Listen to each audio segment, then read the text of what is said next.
अस्सलाम वालेकुम my dear students. उम्मीद है आप सब ठीक ठाक होंगे। आज हम बात करेंगे फार्माकोग्नोसी के चैप्टर नंबर 1 के बारे में। चैप्टर नंबर 1 जो है ये आपके सब्जेक्टिव पॉइंट ऑफ व्यू से इंपॉर्टेंट है। ये कोई बहुत लंबा चैप्टर नहीं है। इसमें जस्ट आपको इंट्रोडक्शन बताया गया है कि फार्माकोग्नोसी क्या होती है और इसका क्या स्कोप है, ये हमें किस तरह से हमारी रोज़मर्रा ज़िंदगी में मदद करती है। सो आप इसको MCQ पॉइंट ऑफ व्यू से याद करेंगे। तो सबसे पहले बात करते हैं कि लफ्ज़ फार्माकोग्नोसी का क्या मतलब है। बेसिकली फार्माकोग्नोसी साइंस की एक ऐसी ब्रांच है जिसमें हम स्टडी करते हैं क्रूड ड्रग्स के बारे में। अब लफ्ज़ ड्रग्स आपको पता है, ड्रग्स से मुराद होती हैं मेडिसिन या दवाइयाँ या कोई भी ऐसा केमिकल जिसके अंदर किसी भी बीमारी को ठीक करने की, ट्रीट करने की सलाहियत मौजूद होती है, उसको हम ड्रग कहते हैं। जबकि यहाँ पे एक एक्स्ट्रा वर्ड जो ऐड किया गया है, that is a crude drug. अब यहाँ पे आपको पता ही होना चाहिए कि लफ्ज़ क्रूड का मतलब क्या होता है। क्रूड से मुराद होती है कोई भी दवाई की ऐसी शक्ल या कोई भी सॉल्ट की, मेडिसिन की ऐसी शक्ल जो कि ना खालिस हालत में हो या इम्प्योर फॉर्म में हो, उसको हम क्रूड कहते हैं। जैसे कि सिंपल सी एग्जांपल हम इस तरह से लेते हैं कि अगर मैं आपसे कहूँ कि एक प्लांट है, इस प्लांट के जो पत्ते हैं, इस पत्तों के अंदर अल्कलॉइड्स पाए जाते हैं या इन पत्तों के अंदर जो है वो कुछ ख़ास किस्म के केमिकल्स पाए जाते हैं। अगर आप उस पत्ते के अंदर से उस केमिकल को अलग कर लेते हैं किसी भी केमिकल प्रोसेस के ज़रिए से, जैसे कि आप एक्सट्रैक्शन करके उसके अंदर मौजूद केमिकल को अलग कर लेते हैं, तो वो जो केमिकल आपने किसी केमिकल प्रोसेस से गुजार कर उसको अलग किया है, उसे हम कहते हैं प्योर फॉर्म ऑफ ड्रग। जबकि जो पत्ता है, पत्ता जो है वो इम्प्योर फॉर्म ऑफ ड्रग है। इम्प्योर से मुराद ये है कि उसके अंदर, पत्ते के अंदर सिर्फ अल्कलाइड्स मौजूद नहीं होंगे बल्कि उसके अंदर और बहुत सारी चीज़ें मौजूद होंगी। सो कोई भी ऐसी ड्रग जिसको आपने किसी भी केमिकल प्रोसेस से ना गुजारा हो, बल्कि वो कुदरती तौर पर जिस फॉर्म में पाई जाती है, अगर आप उसको उसी फॉर्म में इस्तेमाल करेंगे तो उसको हम क्रूड ड्रग कहते हैं। जैसे कि आप किसी पौधे का पत्ता इस्तेमाल कर सकते हैं, उसका फूल इस्तेमाल कर सकते हैं, उसका बीज इस्तेमाल कर सकते हैं, उसकी जड़ इस्तेमाल कर सकते हैं। तो अगर आप इन तमाम चीज़ों को डायरेक्टली यूज़ कर रहे हैं और बग़ैर किसी केमिकल प्रोसेस से गुजारे आप इनका इस्तेमाल कर रहे हैं, तो इससे जो दवाई आपको मिलेगी उसे हम ड्रग नहीं कहेंगे, बल्कि उसे हम क्या कहेंगे, उसे हम क्रूड ड्रग कहेंगे। आप मार्केट के अंदर जो टैबलेट्स देखते हैं, कैप्सूल्स देखते हैं, ये जो टैबलेट्स और कैप्सूल्स बनाए जाते हैं, इनके अंदर भी ड्रग मौजूद होती है। लेकिन इनके अंदर जो ड्रग होती है उसको हमने पौधे से निकाला होता है, उसके ऊपर केमिकल प्रोसेस किए होते हैं और उसके बाद हम उसको प्योर करके मार्केट के अंदर सेल करते हैं। इसलिए हम उसको ड्रग या मेडिसिन कहते हैं। बट जब आप उसको डायरेक्ट पौधे से निकालते हैं और उस पर किसी किस्म का कोई प्रोसीजर अप्लाई नहीं करते और उस दवाई को या उस पौधे के उस हिस्से को आप एज सच इस्तेमाल करते हैं, तो उसे हम क्रूड ड्रग कहते हैं। आई होप आपका ये कंसेप्ट जो है वो क्लियर हो गया होगा। सो फार्माकोग्नोसी में हम किसकी स्टडी करते हैं? हम स्टडी करते हैं क्रूड ड्रग्स की। ये इसका की पॉइंट है कि किस चीज़ की स्टडी की जाती है? क्रूड ड्रग्स की। नेक्स्ट आपके पास वो MCQ आ सकता है कि फार्माकोग्नोसी किस ज़बान का वर्ड है, तो लफ्ज़ है। तो फार्माकोग्नोसी जो है वो एक ग्रीक ज़बान का लफ्ज़ है। 2 ग्रीक वर्ड हैं, एक है फार्माकोन जिसका मतलब होता है ड्रग और दूसरा वर्ड है जिनोसिस जिसका मतलब होता है नॉलेज। सो जब हम ड्रग की स्टडी करते हैं, ड्रग के बारे में नॉलेज हासिल करते हैं, तो उसको हम फार्माकोग्नोसी कहते हैं। नेक्स्ट MCQ आपसे पूछ सकता है कि फार्माकोग्नोसी की टर्म सबसे पहले किसने पेश की थी? तो जो टर्म है फार्माकोग्नोसी की, उसको फर्स्ट टाइम यूज़ किया गया था 1811 में। एक फ़िज़िशियन था, फ़िज़िशियन कौन होता है? जो डॉक्टर होता है, MBBS होता है, श्मिडिट। और 1815 में एक और पर्सन था जिसका नाम था सेडलर। तो सबसे पहले 1811 में आप याद रखेंगे श्मिडिट ने बताया था कि फार्माकोग्नोसी क्या चीज़ होती है और उसके बाद 1815 में सेडलर नामी एक साइंटिस्ट था जिसने हमें फार्माकोग्नोसी से इंट्रोड्यूस करवाया। उसने बताया कि पौधों से भी बहुत सारे ऐसे केमिकल्स होते हैं जिनको हम हासिल कर सकते हैं और उसको हम अपनी मेडिसिन के तौर पर हासिल जो है वो इस्तेमाल कर सकते हैं। फिर हम क्या करते हैं जी, फार्माकोग्नोसी में हम स्टडी करते हैं। अब वो कह रहे हैं कि जब आप फार्माकोग्नोसी पढ़ते हैं तो आप क्रूड ड्रग्स की क्या-क्या चीज़ों को स्टडी करते हैं, कि हम ये तो बात कह रहे हैं कि हम फार्माकोग्नोसी में स्टडी करते हैं क्रूड ड्रग्स की। तो क्रूड ड्रग्स की आप क्या-क्या खसूसियात देखते हैं? तो हम ये देखते हैं कि जो क्रूड ड्रग्स है उनकी फ़िज़िकल, बायोकेमिकल और बायोलॉजिकल प्रॉपर्टीज़ क्या हैं। अब फ़िज़िकल से मुराद होती है ज़ाहिरी शक्ल सूरत, कि आप जो भी ड्रग हासिल कर रहे हैं पौधे से, उस वो दिखने में कैसी है, यानी कि वो पौधे के पत्ते की शक्ल में है या वो पौधे के बीज की शक्ल में है या उसके फ्लावर की शक्ल में है या उसकी रूट्स की शक्ल में है, किस शक्ल में या उसकी ज़ाहिरी शक्ल व शुबाहत क्या है, उसको हम क्या कहते हैं? ड्रग की फ़िज़िकल प्रॉपर्टी। ठीक हो गया।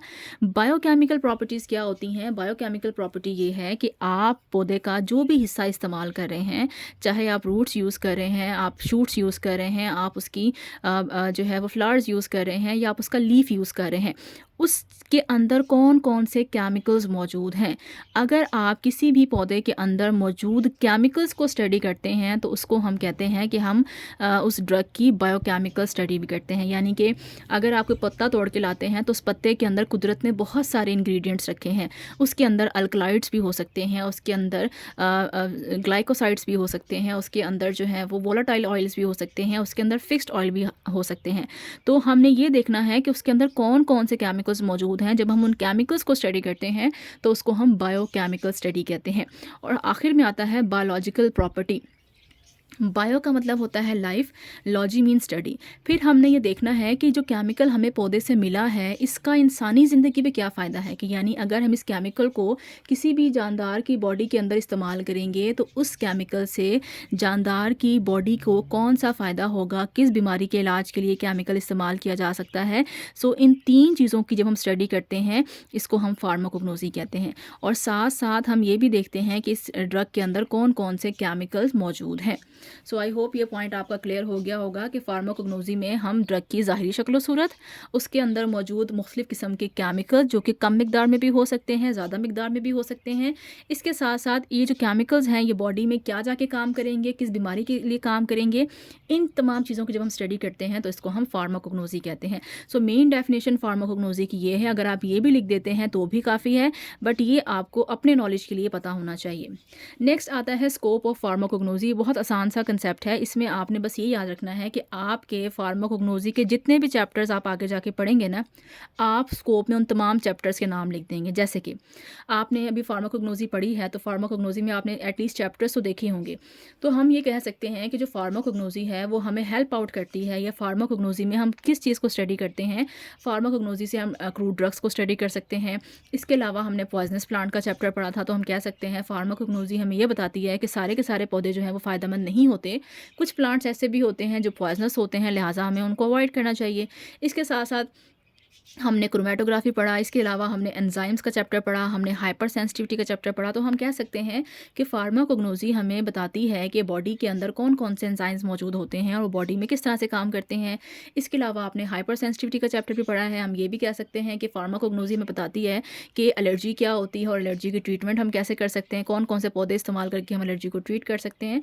तो जो जो आपके चैप्टर्स के नाम हैं, वो सारे के सारे नाम आप इस स्कोप के अंदर लिख सकते हैं। मैंने आपकी आसानी के लिए इसके 5 से 6 जो है वो स्कोप्स लिखे हैं।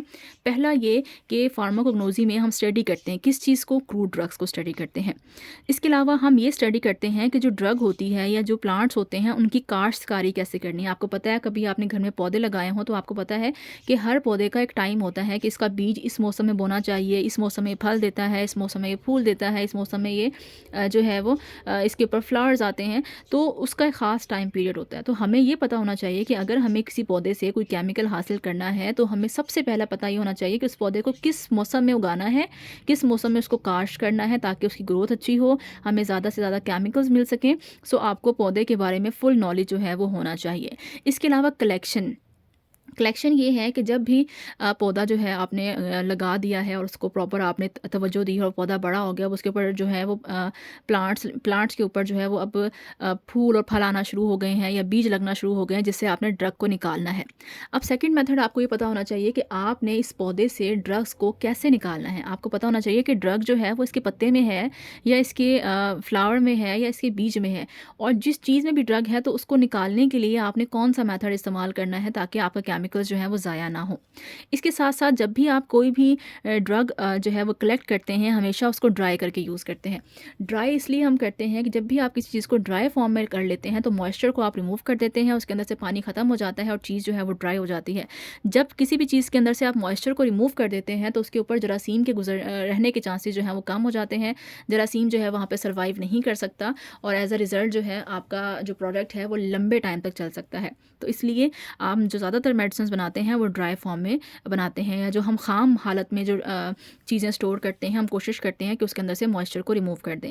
फिर ये कि आपने जो भी केमिकल पौधे से निकाला है आपने उसको कैसे स्टोर करना है, उसको किस तरह के बर्तन में स्टोर करना है, उसको प्लास्टिक में करना है या उसको शीशे के कंटेनर में करना है या आपने उसको मेटल जार में करना है। इसके अलावा आपने किस टेम्परेचर पे स्टोर करना है, ये सब चीज़ें मैटर करती हैं। और फिर पैकेजिंग, जब आपने पैकेजिंग करनी है तो उसके ऊपर आपने क्या क्या मेंशन करना है, लेबल कैसे करना है, क्या क्या प्रिकॉशंस लिखनी है। जैसे आपने देखा होगा जब इमल्शंस बनाई जाती हैं या सस्पेंशंस बनाई जाती हैं तो उसके ऊपर हम मेंशन करते हैं कि शेक वेल बिफोर यूज़, के इसको इस्तेमाल करने से पहले अच्छे से हिला लें। तो पैकेजिंग करते हुए आपने बहुत सारी चीज़ें देखनी होती हैं।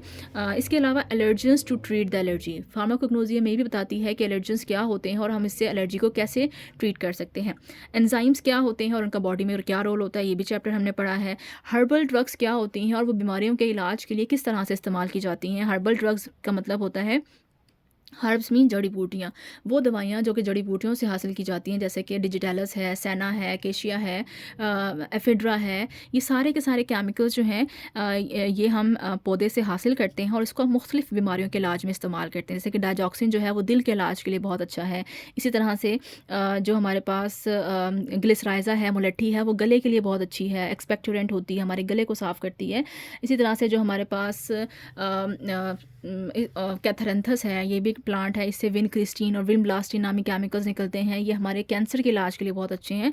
तो हमें ये पता होना चाहिए कि हर्बल ड्रग्स में कौन कौन से केमिकल्स हैं और उनको हम किस किस बीमारी के लिए यूज़ कर सकते हैं। और लास्ट में हमें भी पता होना चाहिए कि सारे के सारे पौधे जो हैं वो फ़ायदेमंद नहीं होते, कुछ पॉइजनस प्लांट भी हैं और हमें इन पॉइजनस प्लांट को किस तरह से अवॉइड करना है ताकि हमारी बॉडी के अंदर किसी किस्म की कोई टॉक्सिसिटी ना रहे। आई होप ये लेक्चर आपको अच्छा लगा होगा, आपने इससे कुछ ना कुछ ज़रूर सीखा होगा। वीडियो पसंद आई है तो प्लीज़ वीडियो को लाइक करें, चैनल को सब्सक्राइब करें और अगर आपको कोई भी क्वेश्चंस है तो उसको कमेंट्स में जाके ज़रूर पूछें। Thank you so much. अल्लाह हाफ़िज़।